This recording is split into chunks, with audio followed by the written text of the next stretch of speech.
I'm Cecile Parrish. I help with the veggie production and focus on our cut flower production. So the city of San Antonio, like a lot of cities in the United States, did not have very much, if anything, specified in development city codes around urban agriculture. So one of the things that we've been working on through the Food Policy Council is working on making the city code more amenable to urban agriculture projects. So in 2015, we were able to get it established that you can sell from your residential market garden. 2020 was our next round of amendments, and a lot of issues had come up as people started urban agriculture projects, us included. Those ranged from visible code, kind of aesthetic rules, so any pile of mulch or soil, to utilities and utility access and significant building code issues. So a lot of urban farms, especially if they're not happening on a property that's zoned residential, they are not supposed to be habitated at all. So there are a lot of habitation laws and code around making sure that people can't live here. And one of those was making sure that there is no shed or building that's larger than 300 square feet.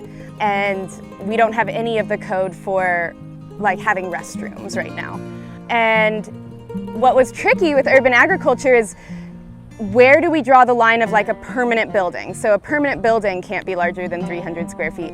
But is a greenhouse or a hoop house a permanent building? And that's what was becoming an issue. Some people would say yes, some said I don't know.